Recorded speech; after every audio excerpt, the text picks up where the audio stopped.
The whole time. Are you grabbing at me? Well, yeah, a little bit. He's grabbing at me. Again, the beginning. It's one of those nights. Uh-oh. What does that mean? No. It's one of those nights. I'll be quiet. No. What? Yeah, that's going to work. How can you tell me the questions if you were quiet the whole Well, time? not that way. I don't want you to be Your quiet. new glasses should be in next week. Then you won't have to be. I've Where are the Franken My glasses? glasses broke, so I wired them together with framing wire and modeling wire. So Super glue. they're sort of Franken glasses right now, and then I had to bend them so that they hooked onto my ear a little I better. think you should go in and have them adjust them so they hook on your ear better. Well, my new glasses should be in like next week, so. I know. I was being funny. Yeah. Well, you were trying anyway. Oh. I love you. Poking at me. Just a little. Just joking.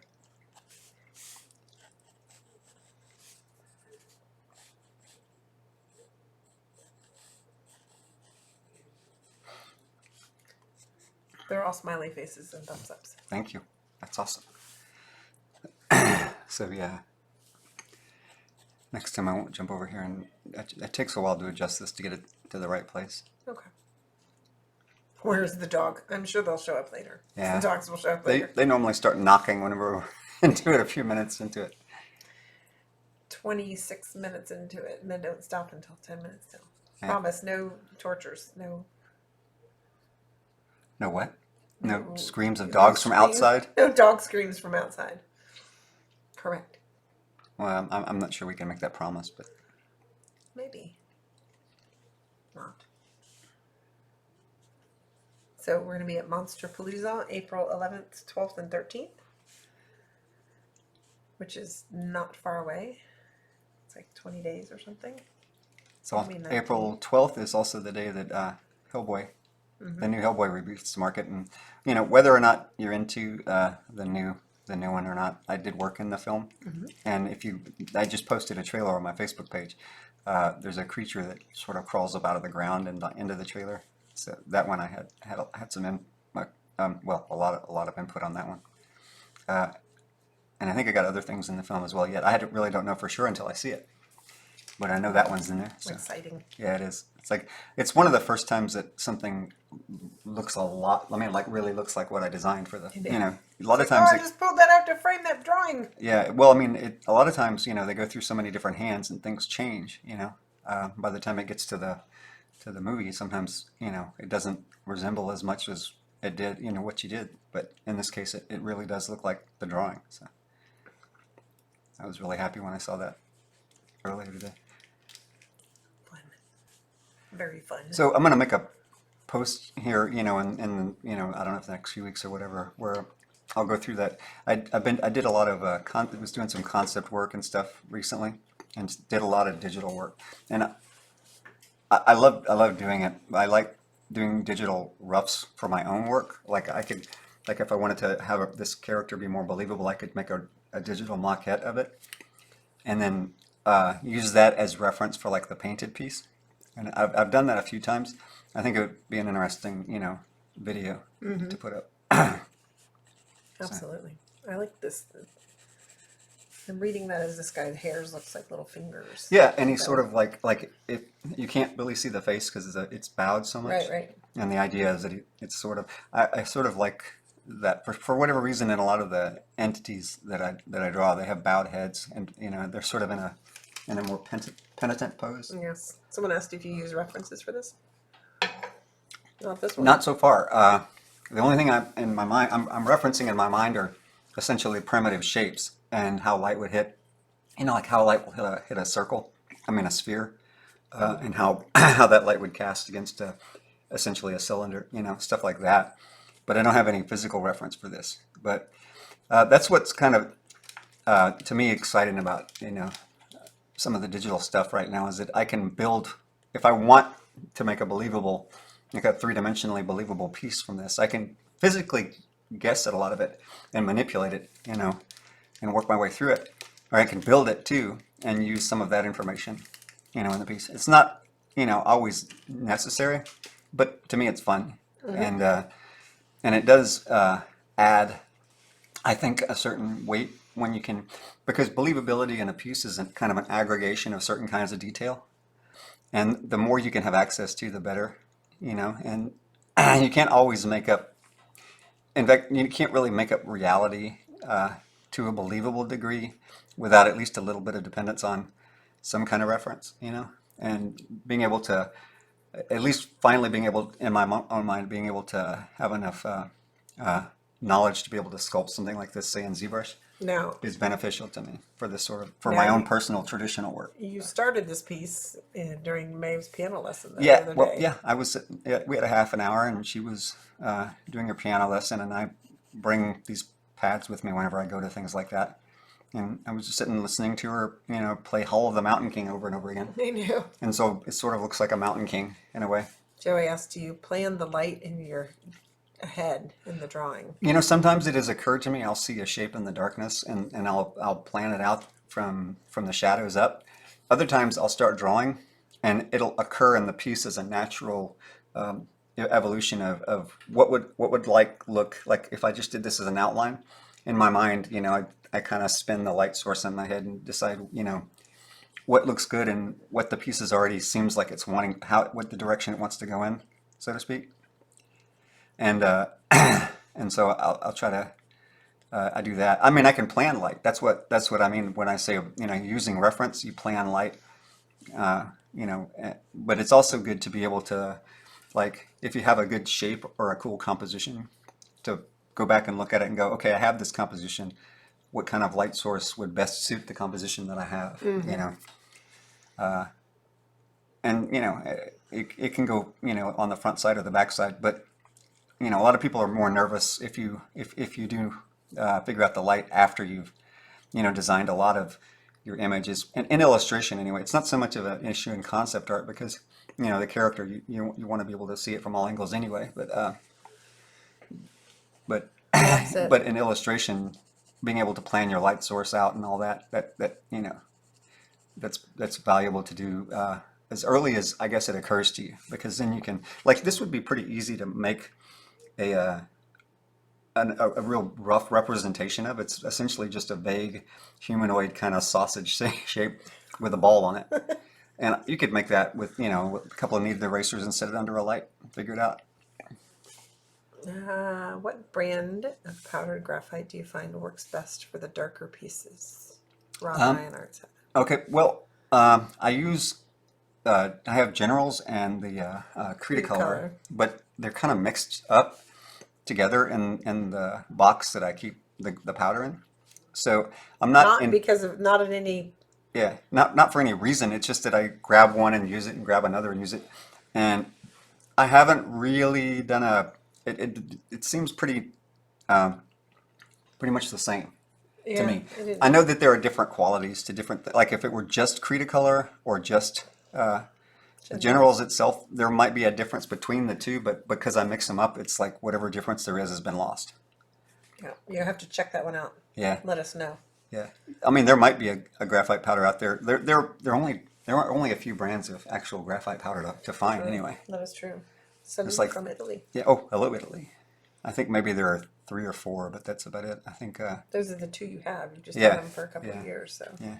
In fact, I had graphite powder. I use it a lot now, but I've had those containers of graphite powder for like 15 years. Yeah, like years. Like it used to be that every so often I'd go through and throw some art supplies out. Now I don't do that anymore. Yeah. Well, the last time I did that was with the oils that were leaching out. Yeah, well, that's one thing. Oils can go bad and they start, leaking out of it. But They said, I "Thank you almost for always buy answering." something because I have an interest in it, and but I don't know when that interest is gonna come out. So When I I get just- art supplies and stuff like that. Leave it alone. I have watercolors, and I will occasionally pick them up and play with them, and like as soon as something gets thrown away, is like the day after that is where I go, where is this? And because I was looking for it to use, and then I have to go buy it again. So we don't throw it out. With the exception of, I don't really use markers anymore. I used to use markers a lot Yeah, but more we for still stuff. have all the But we freaking still have them. markers. Well, the kids use them a lot, right? Yeah, and I use them for projects at school and Yeah. stuff. When I help out in one of the kids' classes or something. So this is really to me, this is one of those things where it does have a distinctive silhouette because I've left off like the arms and it's mostly a torso. But in design, there's a lot of talk. They talk a lot about having silhouettes, and I find that a lot of stuff. It's interesting because a lot of design actually is vaguely humanoid in silhouette, and the design actually happens in the subtleties of the details. So I think it can go both ways. So. Always beautiful art, tons of inspirations. Oh, thank you very much. You're saying thank you. I'm saying thank you. Someone called you a legend. Oh, that's very kind. And I actually like doing the thing where I'll have a character or creature that most people will assume is in some form, wretched or evil or something, and then having a narrative in the piece that contrasts that, Right. where the narrative Flops it back. is just that it's just a different kind of a being, a different kind of a thing, and that it shouldn't be judged on its surface qualities. So, I like this hand right over here. which of this? So good. This one. Yeah, that was a fun one.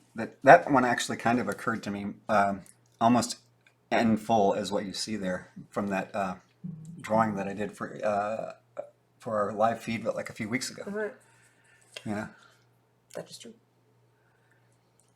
I didn't tell anyone we were going on. Sorry. Your phone just buzzed. No, that was your phone, right? Oh, it was? Yes. Yeah. Mine is turned off.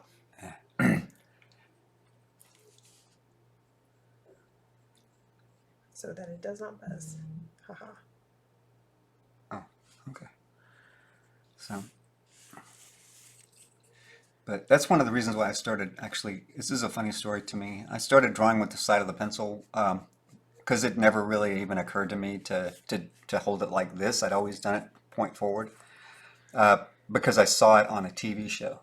That was it was on Hero. Heroes. Yeah. There was an artist that was foretelling the future with comics, and when he drew, he would draw with the side of the pencil, and I was like, I wonder how that feels. And I started doing it, and I was like, oh, I like it a lot. Now I know why people do that, And it just had never crossed my mind to to do it. And some weird, I say weird, but some little TV show that just happened to be in my viewing range, like that time. illuminated something to me that without even trying to. Philippe says thanks for sharing this. Oh, you're welcome. Yeah, so we're getting ready for Monster Blues. I have to Yeah. do a whole bunch of framing. We're going to be at Pasadena. Monsterpalooza on the 12th. April 11th is when it starts, I think, right? 11th, yes, 11th through the 13th. So, That means I have to ship everything a week before. Yeah. It means I have a week to do everything. so Uh-oh. I guess I gotta get shit done. and then after A lot that, of it. we go on a painting retreat, A painting retreat. which I go up and paint with a bunch of friends in Pennsylvania. So, That'll be fun. yeah, well, And then it's a whole summer of drawing and painting. yeah, I'm having a solo show at the close to the end of the year. I have a book that is being published that is not my work, but that my work is in, which I'll tell you about the name of the book once we get it further along.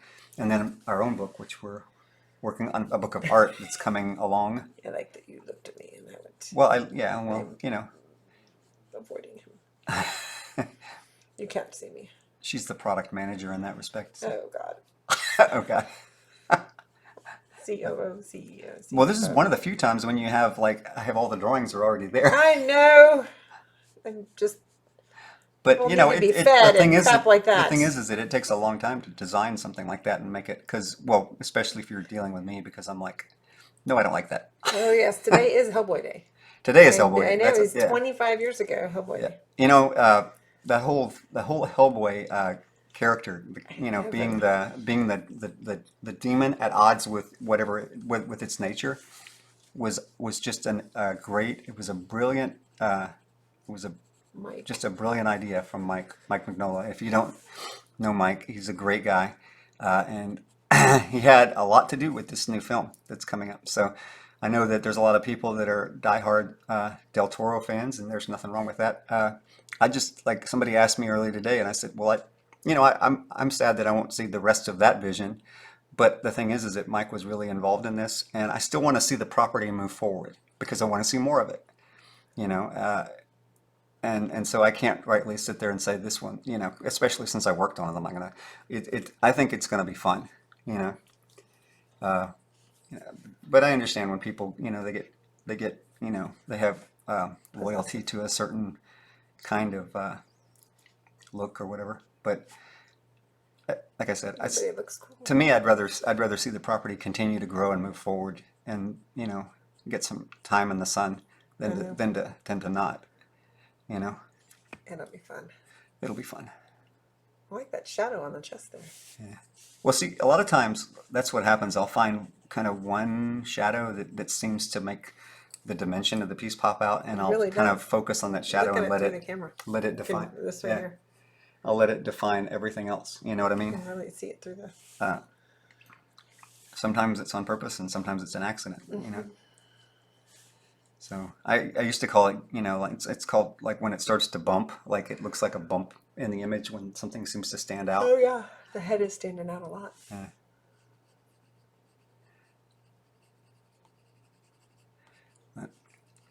I wonder if Daryl's on tonight. I say that almost every time. My friend He Daryl, always is on. who he lives across the country, watches our feed and then gives us a post-feed critique afterwards. He's always done that, Oh, God. but to mixed reception. Hopefully he's back there See? laughing. If he's there, hopefully he's I laughing. always am. Is he there? Of course he is. I told you he was. He always is. Yeah.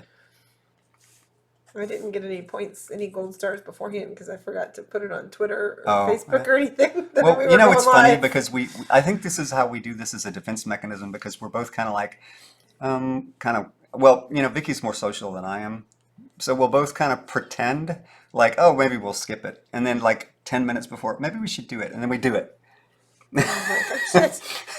And I think it's Yeah, it's like a defense mechanism. That way I don't have to let myself get, nervous about working in front of people. I can just pretend like it's not happening until it happens. And then I go, I don't know what I was so worried about. It's like that, but with a lot of things, right? It's always the thought of doing it is way more stressful than the actual doing of it itself. Yes. For a lot of things, anyway. Hey, is that right side? Is that an arm or is that attached? What, this? Yes. I don't know yet. I'm sure. It kinda Sorta looks like it should be an arm, sort of. It could gives the feeling. Like what's interesting, what I like doing is having something that if you were to look at it as a silhouette, you will see the body parts, but if you look at the details, they don't really line up to human body parts. I like that. I think You it's. do that well. So I do that kind of serpentine reticulation. There's like Hmm? snake-like head hair things. Mm-hmm. They look like they should be moving. I think they would be. I think of them as more like segments, of like segmented worms, or Yes. snakes are good too. Well, I was just thinking, yes, that's probably a better description. Oh, word man, you. Well, we have this thing here where we go through like I'm really like this. I'm sort of an etymology Geek. geek, in that I like to look Nerd. up like just regular words and find out where their origins are and stuff like that. And half the time I find out that words come from places you would never guess. But I don't know where I was going with that. But that's the reason I'm the reason I'm so into the word thing is just because it's Oh my God, am I so tired that I don't remember what we just said? well, we were talking about these being called segmented. Oh, and that's all. right. Yes, I I said you were just better like- at that. I don't know this description of. Well, I think They look like little knobby finger. yeah. Uh, You should Tentacles, you should they're be a not- sports announcer. Fuck off. Thank you for doing these. It's really something I look forward to in my weeks. Oh, well, thank you. Yeah, I appreciate it. I'm glad that it's fun to watch. There, it's so slow. Sometimes it moves slow. Sometimes it moves a little slower. Sometimes it You're moves a little. talking about me, aren't you? No. What do you have to do with this part of it? Sometimes it moves a little slower.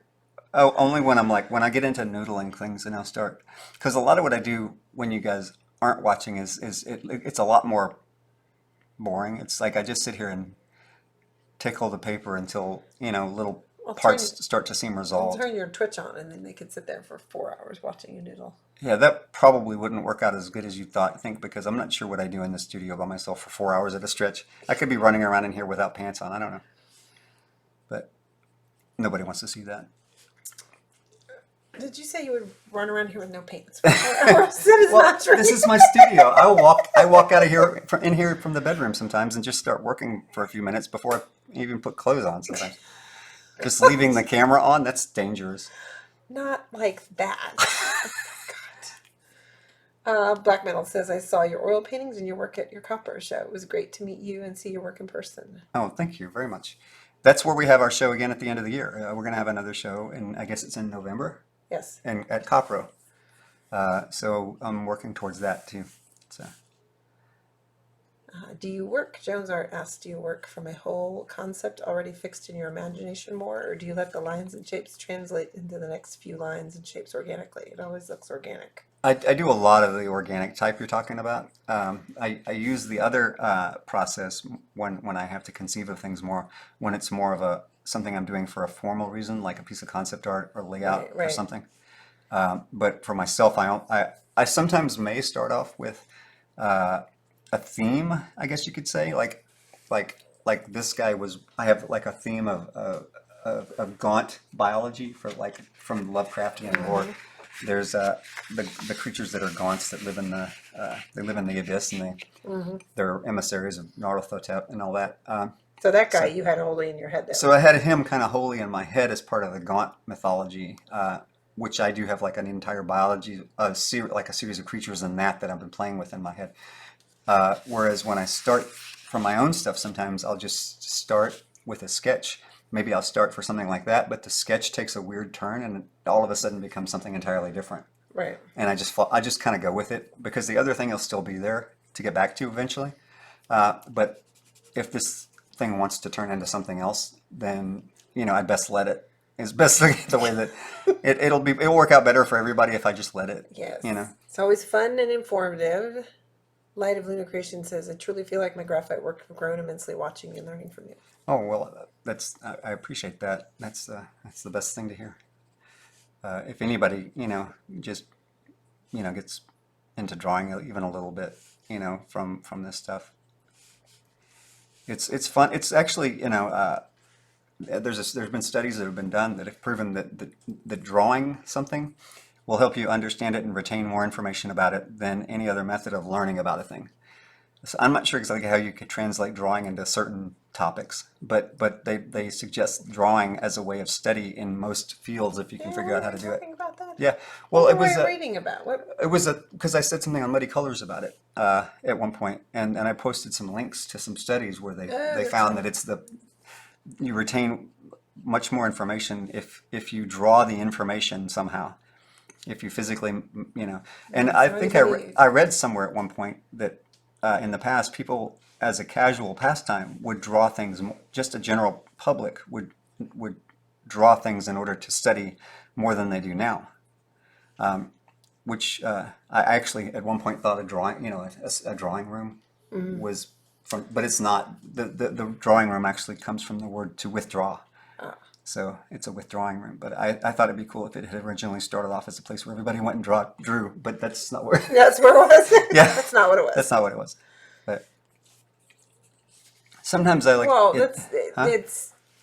I was just thinking about that because a lot of Common Core math and people always crab about it and everything. And our one kid started it like when he was in, third or fourth grade. So he was like, didn't get the basis of it in kindergarten. And, may have started it when she was in kindergarten. But a lot of it is they have to draw models of it. Mm-hmm. And to us who have only learned it one way, it's weird, right? it's weird. Yeah. But then if you start with them at kindergarten, and like I will always read, if I'm helping her, I always read the example and be able to see. And there's a lot of I'm going to tell all these people. I'm really happy my kid got his ACT scores. He got a 32 on his ACTs. And that's like, he really doesn't really even try that hard to do all that stuff. I'm not kidding. It would be different if I were joking, but he just sort of casually studies. He doesn't really put a lot of effort into it, and that's been a topic of contention at different points in the house. But but he hit 32 on his ACTs, which is I think that's pretty great for just in general. So, and the order in which you draw details is cool. oh, thanks. It's a little random, right? I'll sort of find a place and I'll focus on it, and sometimes that detail will dictate the design of the rest of the piece, which is why I do a lot of pieces that have like the reticulation in it, because I just like the look of that. I guess it kind of comes from growing up looking at Giger's work, and there was always that very machine-like pattern that he had in everything, which in me translates into an organic pattern. My stuff is way more organic than I think than what he did. He did stuff that looked like machines that were mimicking human form, where I think my stuff just looks like overgrown organic stuff. Right. I know your sketch paper is important. What weight and brand do you use and suggest? Oh, I actually really enjoy the Strathmore medium surface, which is 400 series, because of the texture of the paper. But I will for different reasons jump to different kinds of paper, because I love the Stillman and Burns Zeta series paper as well. It's really good. It erases well and has a good texture, and Arch's watercolor paper, the hot press. Usually, if I use watercolor paper, it's a hot press. Here, show the front. Or the front net. You can't see it. It's just Oh yeah, just leave it. it's just that.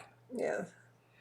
This is just and these aren't not expensive papers to be had, which I think is great, because you don't have to feel so bad about going through a lot of them. When I'm doing concept work like this previously over here, I went through like probably 10 of these pads in the last 3 weeks. Oh wow. Doing the concept stuff. I guess that's why I had to order them. Yeah.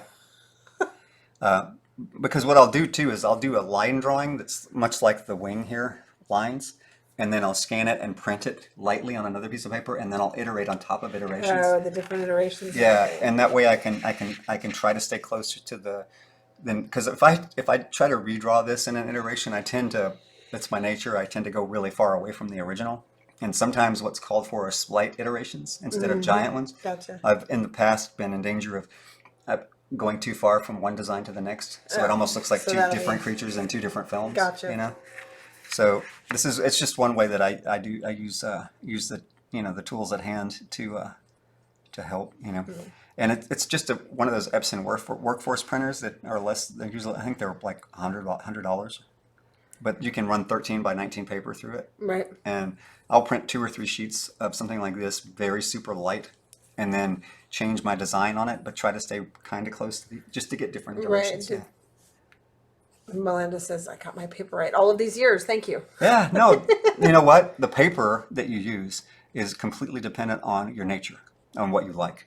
So, these are the papers that I like, but just because I use them, it doesn't mean it's going to work for you. Even if if you're trying to do something similar to what I do, you might find that you like a paper. You like the Canson paper. Yeah, you might like rougher textured paper, or even smoother, because 400 series isn't the smoothest they make. But she likes this one. Yeah. I do David too. said reminds him of this Beksinski. Oh, well, that's probably because I love Beksinski so much. He's one of the most compelling, visual guys that I've run into in a long time. And what's funny is I didn't really even know his name until I think it's maybe in like 2005, 2006. I started looking at it, which wasn't just a couple of years after he died. But I think I'd even seen his work. It's one of those things that was weird. I think I'd seen his work earlier, but I wasn't old enough in my head, or I hadn't moved enough in different directions in my own work to be able to appreciate what he was doing, And he's just one of those guys that seem to have a certain kind of power that comes through the work that you can't really describe it with technique, right? I think some of the best artwork in the world is like that there's something in it that cannot be quite described by the technique that is being used to produce it. It's almost like there's a subconscious tweaking of small, subtle subtleties Right. that create a psychological impact. Maybe that's the closest thing I could come to it. And I don't really even know all the time that the person who's doing it is aware that they're doing it. Right. Right. I think sometimes it's just in the nature of the way the brain works. It's what they see in the texture of the paper, or it's a kind of magic. I get that. I wonder. So here's the thing. What mostly what these look like are sort of like up to a certain stage drawing. If I want to spend a week on this, I can render this out so that this becomes very velvet, and the skin becomes like dimensional skin, because right now there's a lot of vacancy here. Right. Whereas on real skin, there's movement and wrinkle and bump everywhere. It's not smooth anywhere. And so this is sort of like, these little areas are like, and especially for the video to watch it, they're overly contrasted compared to what it should look like if I were trying to dimensionally push it into a space. Right. Plus I would need to put a background in here to resolve why the values are the way they are. Gotcha. So the light around it determines the accuracy of the values within it. So, that's why, if you normally do something like this and then throw values around it, it looks like a cutout laying on a page. Right. Until you get the values in the right place. And then it starts to, and then you also have to deal with edges, because in a background that has, that's closer in value to the darks of this, then you're going to lose edges where the darks fold into the background. Yeah, that's right? when you fuzz out your edges Yeah, and everything. yeah. And sometimes I'll do it just in some places that don't make as much sense because it's visually pleasing. You have to be able to take license with the physics of light in order to, to manipulate the view, so to speak. But Eamon says, I'm a big fan from India. oh, thank you. That's great. India. Wow, that's cool. At one point, somebody asked us to go to India, but I'd never heard anything about that. There was a school they wanted us to go to. You remember that? It was a while back. And I think it was in Dubai. That's not. Well, that's not India. That's not India. But we were asked to go to India at some point. I know. Yeah. I can't. The thing I'm thinking of, I think that was in Dubai, but there was another thing. I know. So You're right. But you're looking at me like I remember. yeah, But it's 9:30, and my brain is leached out through my toes. I love the fact that people from different places all over the world comment and say things and stop by and say hi. To me, it makes me feel more connected to the global community. Yes. Oh, Yeah. absolutely. Absolutely. And, I think that's great. I do too. Jones Art says McSensy's work lives outside of just its execution. It has an uncanny valley kind of perception to it. Yeah. Familiar but can't be explained. Yeah, that's definitely Terrifying true. and Cupid. It's definitely true. And I eventually want to go to the, I think there's a museum. And remember I said I wanted to go, there was a game company in Sanook, I think is the I place. don't know. But there was a Living game in company Poland. there that was looking for somebody to work. And I was like, I'd go work there just to be able to go to the We're Beksinski not living Museum. in Poland right now. Oh, a big fan from Sultanate of Oman. Oh, cool. I know. That's just a cool string of words. I know. In Holland, Wow. Holland. art is a superpower. It is. It is. Well, I feel, it's funny because I have used, my work is kind of how I've related to the world, I guess you could say. What time is it in the Netherlands and in Oman? I don't know. Because I have talked to Iris and said that we should do this earlier, so it's not Is- crazy in the middle of the night, Eh. or at least for them. Be earlier. Oh, our website is AllenWilliamsStudio.com, and this will be up on our live feed here. Up in the stories here. Up in the stories here for the next 24 hours, in case you missed the beginning. You can go back and watch it. Yeah. Oh, it's 3:34 in the morning Wow. in Holland. It's really late. Well, we have to do this earlier I sometime. know. We should just You know. not next week. We have a piano recital. Okay, so next week we'll start telling ourselves we're not going to do a video feed at like 4. And then we'll do it at 4. No, we can't. The piano recital is next week at Oh, okay. 4:30. Well, I could technically do it during the recital because I draw when she plays piano anyway. That is true. Yeah, but what? All right. Our Patreon is patreon.com/AllenWilliams. And our YouTube channel is at youtube.com/AllenWilliams Studio. It's very late or very early. If you get a chance, stop by our thing tomorrow. I think Vicky's going to post one of my my 3D images that I've been playing with as a Oh mock-up yeah, for myself, I grabbed those. and it'll show you kind of what I will sometimes do with 3D as making reference for myself for an image that Yes. if I want to see it, like if I wanted to take this guy and I said this would be cool, but from a different angle, I would definitely want to myself. Right. I could draw it and experiment with that way, but to me it's more fun to sculpt it and then spin it and then look at it. Right.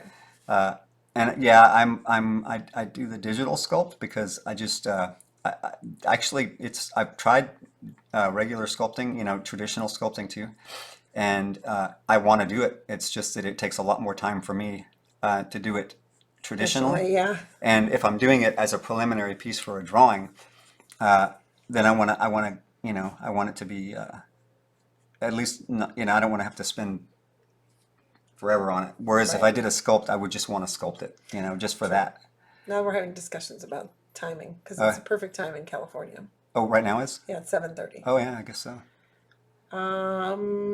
Alexandra said I'm meeting him at the convention. We're not going to be at Spectrum this year. Yeah. Because it's just which is next weekend, but it's like It happened too close to Monsterpalooza. Monsterpalooza, right? Maybe Because I want to get to it next year. when we planned for Monsterpalooza, Spectrum actually wasn't a thing yet. When we, I don't think so. Because we always do Monsterpalooza. and so maybe we'll be able to get to it next year. It just didn't time up with us Well, this year. that and we have to have someone watch the kids and everything. That's true.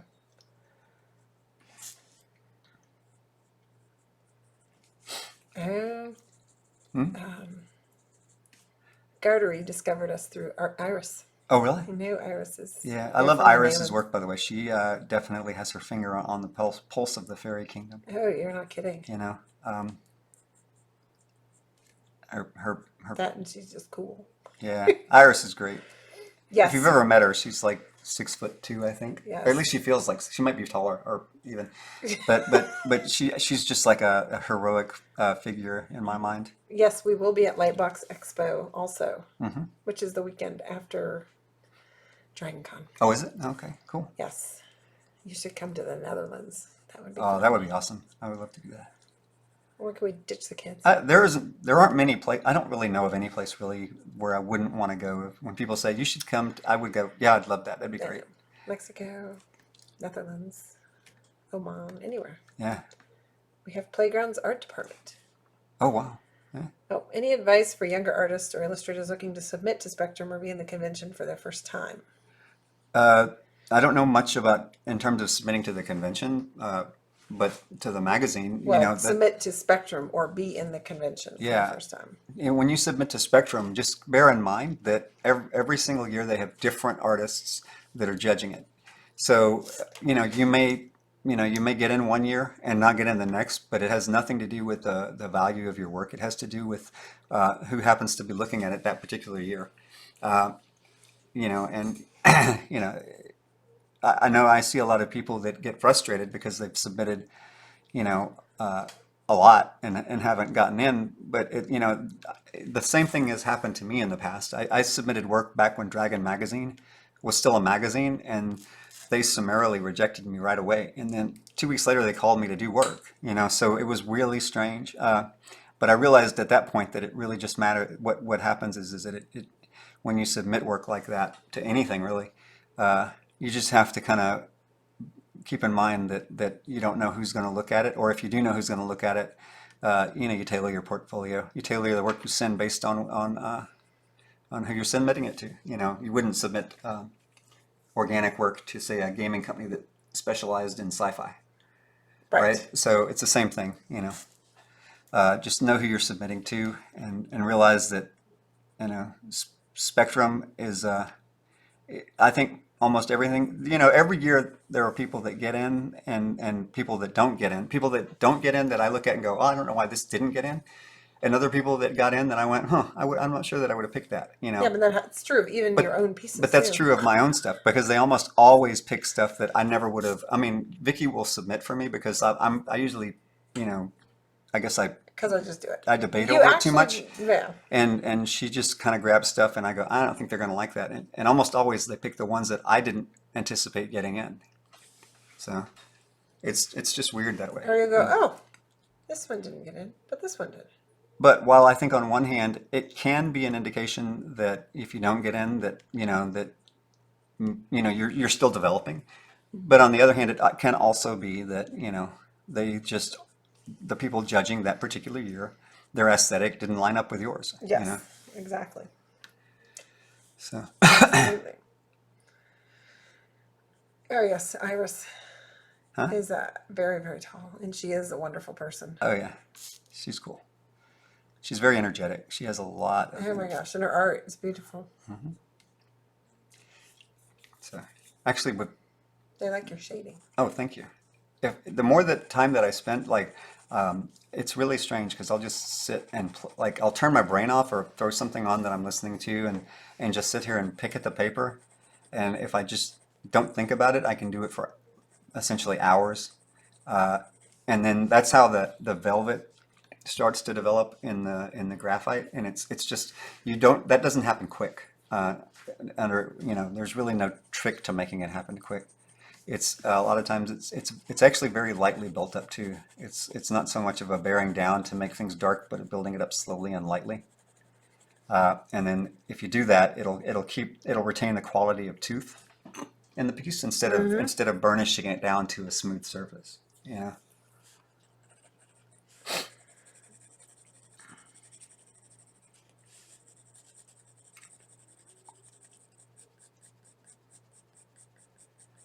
I've had a few drawing classes and stuff. I went to a community college for a while and I had a teacher that tried to convince me that you're only supposed to do like quarter-inch long strokes with the sharp pencil, only in one direction and then change the direction.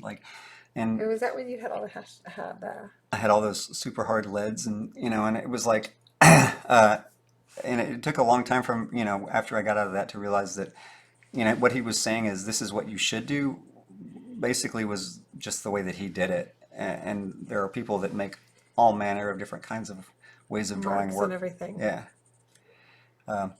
So I love noodling a piece. And, it's funny because I have friends that are more expressive.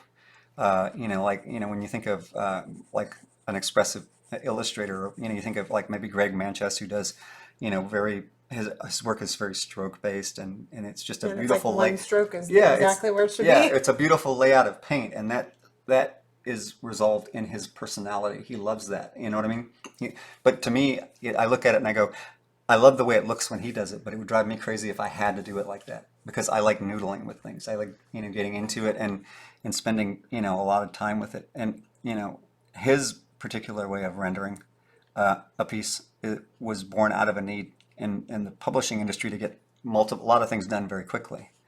And so he, focused Every on that. line is an emotion. Huh? Yeah. And So he became very, he became very economical when it comes to, you know, laying out, line and thinking about color and all that. And he does it all in each in and every his stroke. head, though. Yeah, It's no, all done but in if you his- watch him paint, he'll sit there and think about it, and then he'll go like that, and it's like in the right place, and the right color, and the right angle, and the right shape. that would never happen with you. It doesn't happen like That doesn't happen with you. yeah. It doesn't happen You like draw, that. you put something down in the painting and go, I need to wipe that off. Yeah, or I need to burn it. I do that too. Oh, let me rub this up. Oh, Yeah. where's the thinner? It's got to get off here. It's actually funny too because when I've started, sometimes in the past when I've started to wipe down a painting with using thinner or whatever, what I wipe down creates a texture that develops into the painting, You're right. That you and really so it like. becomes better because of it. Yes. I love Greg's pieces. Oh, I do too. It's he's just it's. See, here's the thing right now because I've diminished this line that made this look like a circle. Oh, yeah. It doesn't Then- look like a head anymore. Then this little shadow is a little too dark. And a lot of times, it's the darks get too dark too quickly, and you have to back them off a little bit. But so, George said that they have the playground's art department. And oh yeah, our old teacher is the organizer if you're interested. oh that would where? In the Netherlands. Oh, that would be beautiful. That would be cool. That would be awesome. Someone I know now is in the That would be, I yeah. don't know who. Oh, somebody traveling? Yes, someone I just saw. Oh, that would be cool. I mean, when I did a lot of Magic the Gathering cards and all that, we traveled a lot, but I don't think we ever made it to the Netherlands. No, we were in France, We went to France and and Germany, Germany and Taiwan and England, Japan England. and England, yeah. How do you like liquid graphite? Liquid graphite, I don't. If you're talking about graphite with water, I use that all the time. But I know that there's another version of it that's like a liquid graphite. I've not had much experience with that. Um, I'm sure it has its own idiosyncrasies. Just haven't used it before. I just haven't used You it just before. haven't. I have some of that kneaded graphite too. Yeah. But I don't. That stuff to me, it feels like I'm handling wet kneaded erasers, and that just doesn't feel nice. Douchey. Is it Yeah. squishy? Yeah, it does. It feels kind So of like in your squishy, pocket. like a gummy. Warm, like a gummy. Drawing with the gummy. But I'm sorry. I just haven't used the liquid graphite. I think I know what you're talking about. Wait. It's like kind of an ink. An ink thing? I Mm-hmm. wonder what you could do with it after it once you put it down. I don't know. Something else. We have like 10 or 15 minutes left. Yeah. Oh, yeah, the cake that you activate with water. Oh yeah, that's what the Liquid graphite. The liquid is. Oh, that's like a watercolor based graphite, right? Yeah, I think I've seen it. I just haven't played with it much. He has no opinions of that. See, if I bring the line back, it becomes a Little bump of a nose left, though. yeah. I like that bump. This right here. It might find its way back in. Maybe, maybe not. I think the angle is what I wanted to change. I think it wanted to be here because what I want it to be looking at is going to be over here. So his That's where nose. the nose will be. Yeah. Alan, how are you composing these figures? What types of references are you mixing to get these monsters, or do they just come out of your head?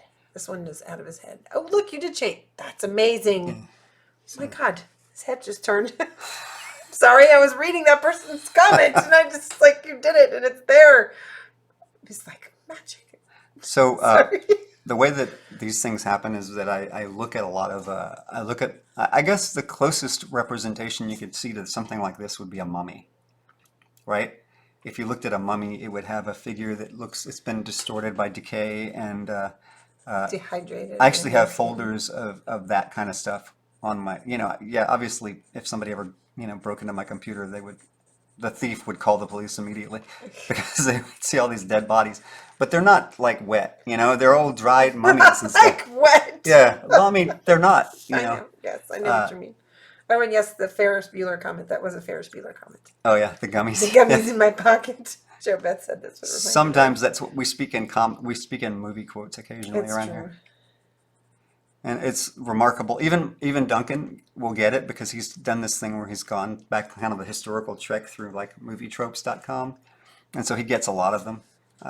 Sometimes without even ever seeing the original. Right. Which I don't think should be allowed. Right. And That's that's because just I'm old and being cranky. that's What is the largest artwork you've ever attempted? Notice they said attempted. didn't attempt. finish. You painted. Drawing wise, I think the biggest has been like a 30, roughly around a 30-inch drawing, 30 across, 30 by 30 or something like that. Painting wise, I've done 24 by 48, and then I've done a 60-inch draw, 48 or 30 by 60 at one point. Yes. Those were paintings though Those from a long were time ago, large and that was back when I was doing more pinup stuff too. Yeah. Those were just female forms basically. They were big because remember we knew that we could get them out of your studio when it was in the attic. Yeah. Just because we had gotten it up there somehow.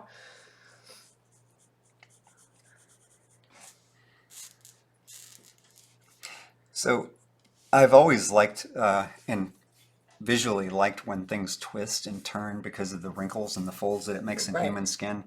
And so a lot of this is like comparative anatomy. Like you could, like I was noticing in one of the things I was sculpting three-dimensionally was that it actually looks like part of that sculpture looks like the folds that happen around your arm and your the Armpit. tension in your armpit.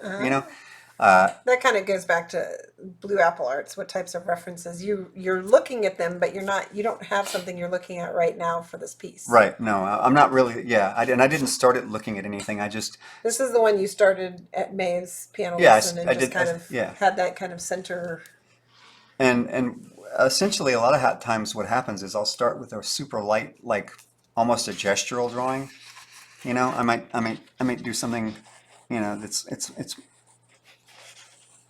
if you want, it's like, you know, like that. And it'll build off of just a kind of almost a gestural shape. You know.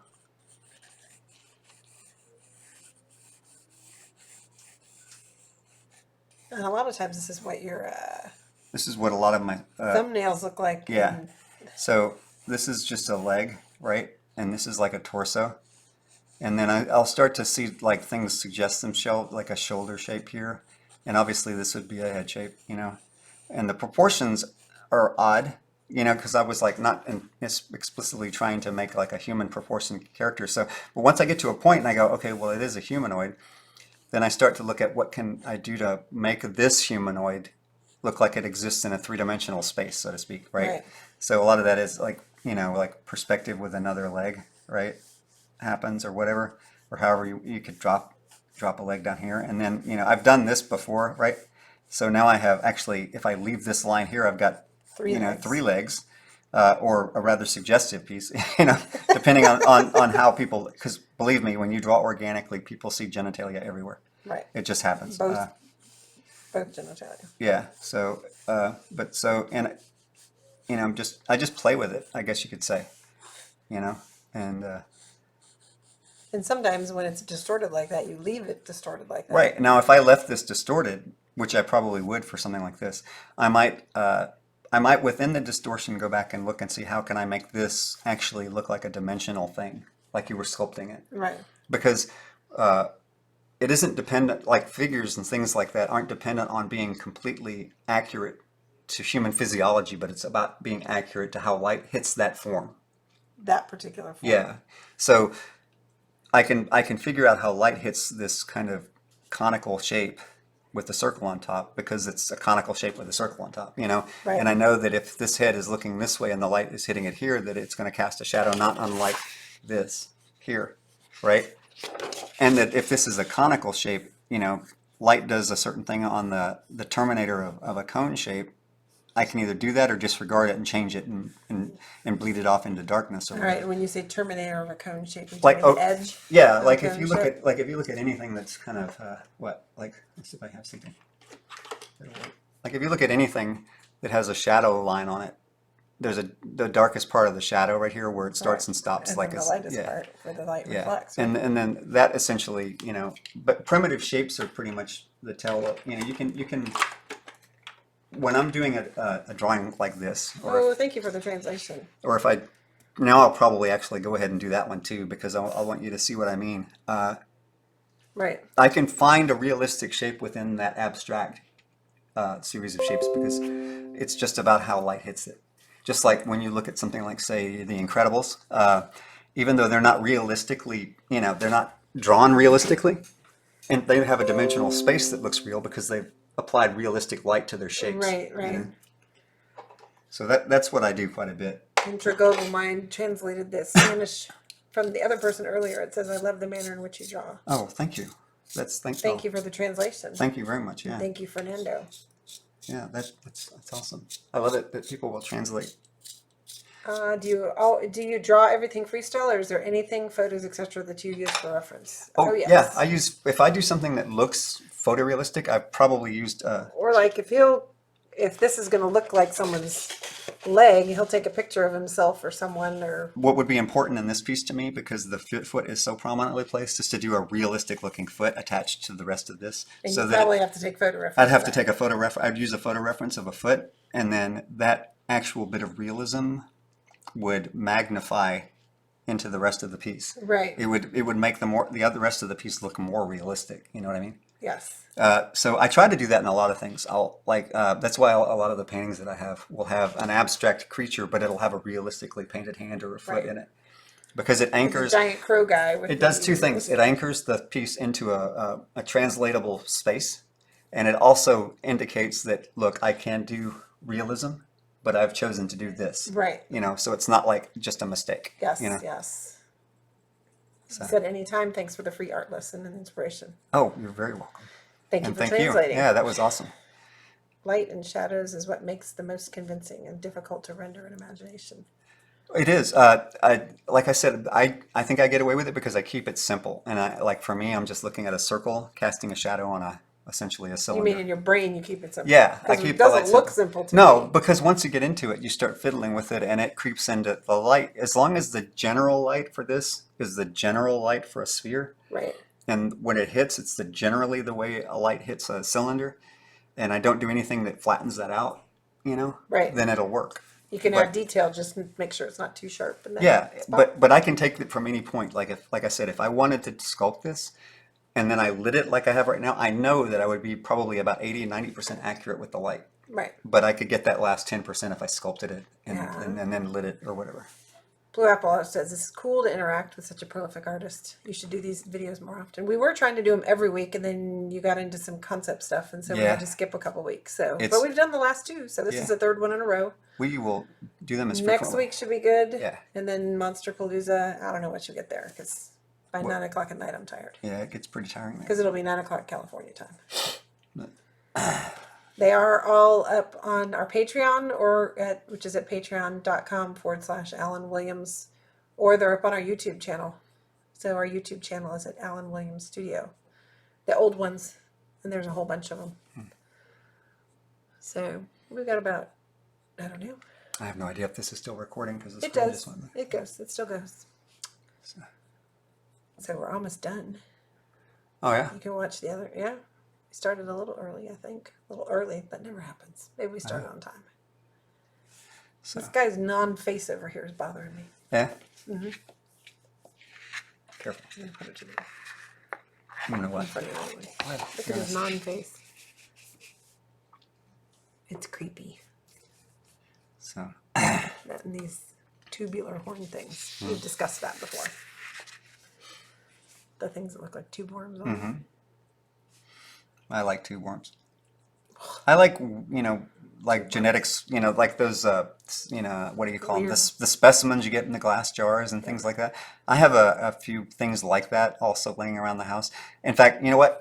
My next Muddy Colors post That is was going to gonna be on about my reference, and so we'll point you guys to it when we get it up. Yes. But I'm gonna take a bunch of pictures of the stuff that I have just sitting around, and you can tell that the stuff I have sitting around, what's around you, influences you. Yes, and we have to wrap it up because you have 20 seconds. Oh, Told okay. you we ended it early. But we'll be back next week. We should Yeah. be back next week. If not, we'll see you the week after. Yeah. Come join us, and thank you guys very much. Thank you for translating for us Intra Global Mind. And I'm just And we will talk to you later. thank you.